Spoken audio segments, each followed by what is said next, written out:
नमस्कार, स्वागत है आपका वर्ल्ड्स मैटर पर। आज हम देखेंगे कि चाइना क्यों इतने ज़्यादा अग्रेसिव रहता है ताइवान की तरफ। क्या है चाइना ताइवान इशू और ये वन चाइना पॉलिसी क्या है जो चाइना चला रहा है और इसे इतना एग्रेसिवली क्यों पुश करता है, क्यों दबाव बना के रखता है ताइवान पे। आइए इस वीडियो में समझते हैं। उससे पहले देखते हैं कि चाइना किस प्रकार से ताइवान को परेशान करता रहता है। देखिए, ये अभी हाल फिलहाल की जो न्यूज़ आई है कि चाइना ने मॉक ड्रिल करी है, अपने एयरक्राफ्ट वगैरह उनकी जो एयर स्पेस है वहाँ पे भेजे हैं। देखिए दूसरी न्यूज़ देखिए जो हाल फिलहाल की है, जिसमें मॉक ड्रिल कर रहा है चाइना, 3 दिन की प्रैक्टिस कर रहा है। अच्छा, इसके पीछे का कारण क्या है? इसके पीछे का कारण है जो ताइवान की प्रेसिडेंट है साई इन वेन, ये न्यूयॉर्क गई थी किसी मीटिंग करने के लिए। और जो चाइना है इसके लिए ही बहुत ज़्यादा क्या है गुस्सा है कि वो कहता है कि आप वन चाइना पॉलिसी मानते हैं तो आप ताइवान को कैसे बुला सकते हैं? आपने हमारी परमिशन नहीं ली, क्योंकि ताइवान जो है हमारा एक स्टेट है, इसमें आप ऐसे नहीं कर सकते हैं। चाइना कह रहा है कि आप वन चाइना पॉलिसी है जो आपने एक्सेप्ट करी थी, आप उसका क्या कर रहे हैं, उल्लंघन कर रहे हैं। इससे पहले आप देखिए अगस्त में जब नैन्सी पेलोसी आई थी ताइवान के विज़िट करने के लिए। जो नैन्सी पेलोसी हैं वो यूएस की स्पीकर हैं यूएसए में। वो आई थी ताइवान में, जब उनने विज़िट करी थी तब भी चाइना बहुत ज़्यादा गुस्सा हो गया था। वो कह रहा था कि आपने हमारे बिना परमिशन के आप हमारे जो स्टेट में कैसे आ सकते हैं? आप वन चाइना पॉलिसी मानते हैं तो आप इस प्रकार कैसे कर रहे हैं। उससे पहले हम समझते हैं कि ताइवान कहाँ है, चाइना कहाँ है, मैप के समझे। चलिए ताइवान की तरफ हम जा रहे हैं। ये है ताइवान, एक टापू है जैसे कि आप देख रहे हैं। और देखिए चाइना से कितने पास में है। ये देखिए पूरा है ये चाइना, ये देख रहे हैं आप बाउंड्री, ये है पूरा चाइना। और देखिए बड़े मैं आपको और करके दिखाता हूँ। देखिए चाइना कितना बड़ा है। ये देखिए, ये इंडिया के साथ बॉर्डर भी लगती है इसकी। आइए और थोड़ा करीब से देखते हैं ताइवान को। ये देखिए एकदम बीच में और कितना पास में है ये चाइना के। अच्छा, जो इन दोनों के बीच में जो ये वाटर बॉडी है इसे कहते हैं ताइवान स्ट्रेट। यहीं से ही क्या है कि ये यहीं पर ही मॉक ड्रिल करी जाती है और ताइवान को सिमुलेट किया जाता है कि हम किस प्रकार से इसे भविष्य में कब जाएंगे। चाइना को समझ ले। अब ये बात चालू होती है 1895 के अंदर, जब साइनो वॉर होती है। साइनो वॉर मतलब चाइना और जापान के बीच में लड़ाई होती है। जो चाइना है वो ताइवान को हार जाता है। फिर उसके बाद होती है वर्ल्ड वॉर 2। वर्ल्ड वॉर 2 में आपको पता ही है जापान पे हो जाता है न्यूक्लियर अटैक, और फिर जो इनके कब्जे में थी जापान के, तो इन्हें ताइवान क्या है फिर से चाइना को मिल जाता है। फिर क्या होता है कि जब चाइना को मिल जाता है फिर होती है 1949 का टाइम आता है। 1949 के अंदर होती है सिविल वॉर। चाइना के अंदर सिविल वॉर हो जाती है और यहाँ से 2 पार्टी उभर के आती हैं, या 2 आइडियोलॉजी। एक होती है माओ जेडोंग की और एक होती है चियांग काई शेक की। जिसमें जो माओ जेडोंग है जो कि कम्युनिस्ट जो आइडियोलॉजी उसे सपोर्ट करते थे, और जो चियांग काई शेक हैं ये सपोर्ट करते थे कि डेमोक्रेसी की तरफ इनका थोड़ा सा रुझान था। दो माओ जेडोंग की जो इनकी जो पार्टी थी, कम्युनिस्ट पार्टी थी, इनकी थी केएमटी पार्टी करके थी। जो माओ जेडोंग है उनने पीपल रिपब्लिक ऑफ चाइना, जो कि मेनलैंड मैंने आपको दिखाया चाइना कितना बड़ा है, वो जो रिपब्लिक ऑफ चाइना जो आज के ताइवान को कहा जाता है। हुआ क्या था, जो मैंने बताया आपको, जो चिन काय शेक हैं जो क्विन डायनेस्टी से बिलोंग करते थे, और यही मतलब एग्जैक्टली रूलर तो यही थे। अब जब सिविल वॉर होती है तो जो माओ जेडोंग थे वो क्या करते हैं कि इन पे हमला कर देते हैं। कहते हैं हमें तो कम्युनिस्ट बनानी है, हमें अपने पार्टी को विस्तार करना है। तो इन्हें क्या है कि मार के फोर्सफुली इन्हें भगा दिया जाता। तो ये अपनी जो रिपब्लिक ऑफ चाइना वाले मतलब चियांग के शेख, वो क्या है अपनी जान बचा के ताइवान भग जाते हैं और कहते हैं कि हम कभी ना कभी जो चाइना है उसे हम लेके रहेंगे, क्योंकि असली रूलर मैं ही हूँ।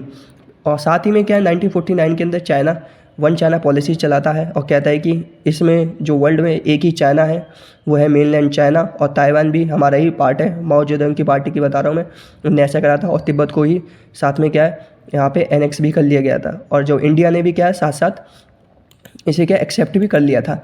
इंडिया ने भी इसे एक्सेप्ट कर लिया था और कि ठीक है वन चाइना पॉलिसी। लेकिन जो अदर वर्ल्ड्स हैं, बेस्ट वगैरह की बात करें, उनने क्या इसे सपोर्ट, उनने क्या है कि इसका सपोर्ट नहीं करा था वन चाइना पॉलिसी का। वो मानते थे कि जो ताइवान है, जहाँ पे इनके जो क्विन डायनेस्टी के जो हेड हैं वो हैं, तो यही असली गवर्नमेंट है। लेकिन 1917 का टाइम आता है और जो अदर जो कंट्री हैं वो कहती हैं कि इतनी ज़्यादा पॉपुलेशन वाला जो कंट्री है उसका ये ताइवान जैसी छोटी में कोई कंट्रोल भी नहीं है, इतनी कम पॉपुलेशन है ताइवान पे, ये कैसे एक तरीके से इनका रिप्रेजेंटेटिव होता है। तो 1970 में तो ये सब क्या है कि 1971 में यूएन में जाते हैं और वन चाइना पॉलिसी एक्सेप्ट करते हैं सारी की सारी कंट्री, और कहते हैं कि ठीक है हम आपकी वन चाइना पॉलिसी मानते हैं। इससे क्या है कि ताइवान को बहुत बड़ा सेटबैक लगता है। अब देखिए अब कैसे होगा। देखिए आज के टाइम पे जो ताइवान को है सिर्फ 15 ही कंट्री मानती हैं, और जो कि जो मेनलैंड चाइना है, जैसे कि आप देख रहे हैं फ़ोटो के अंदर, इसे ही कहती हैं कि ठीक है वन चाइना पॉलिसी है।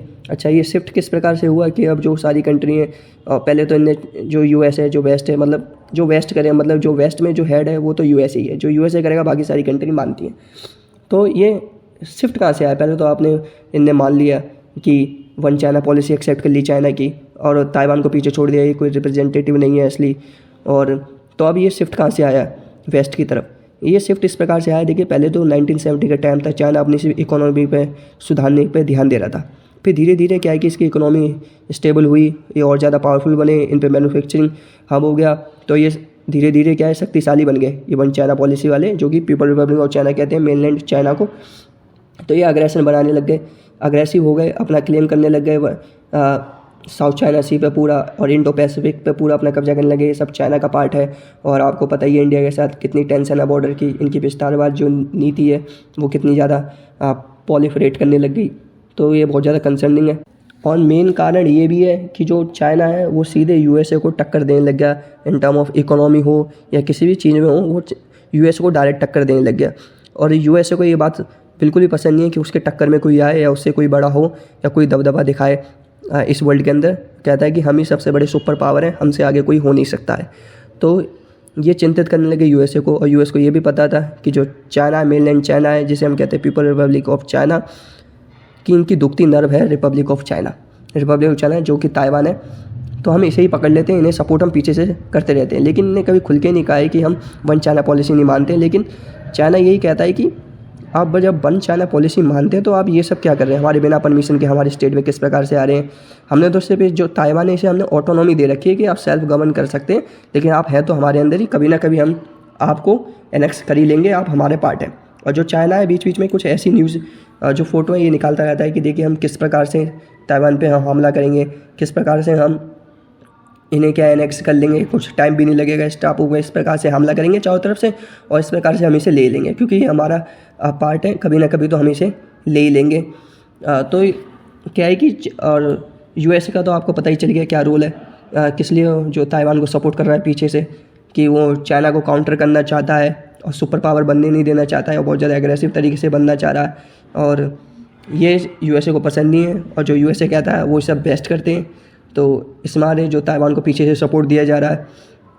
तो ये है कुछ बातें, और this is the end of the video. Please हमारे चैनल को लाइक, शेयर एंड सब्सक्राइब करें। आई होप आपको अच्छा लगा होगा। Thank you.